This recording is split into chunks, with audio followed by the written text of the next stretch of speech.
The Poco X3 NFC. I've owned this now for 3 months, with my previous phone being the Xiaomi Mi Mix 3 5G model.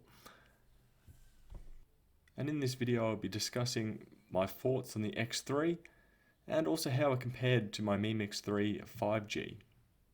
I was lucky to purchase this one second hand off eBay, as you can see, with a damaged camera lens, which means it was considerably cheaper than brand new, which at the time I reckon I paid about 1/3 less than a brand new price of one of these.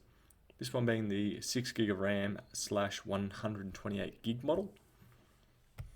The specs of the phone are fairly mid-range, but also still very capable, running a Snapdragon 732G, 6GB of RAM, 128GB of storage, but also with a 5000 mAh battery and a 6.6 inch 120Hz display.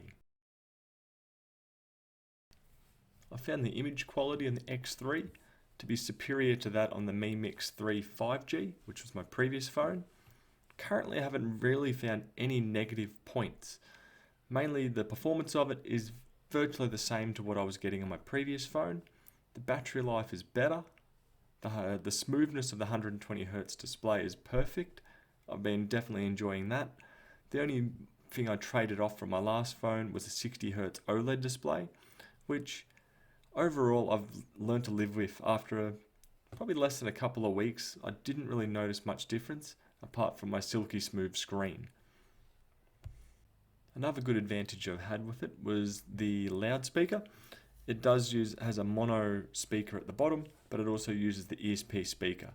So quite often I'll have YouTube videos or Spotify podcasts playing in my pocket, and I can just easily throw that around the house wherever I want it, purely to listen to audio.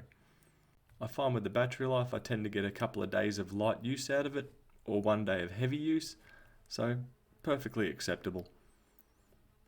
Also included was just a cheap plastic case. It's nothing special, but it does the job just fine. So as a cheap mid-range phone, especially under $300 Australian, probably about $200 US, I'd definitely be checking out the X3. The NFC side of it I haven't really used, but overall it's a good, well-rounded budget phone. If you're looking at something like a Google Pixel and wanted to save a fair bit of money, it's definitely worthwhile checking out.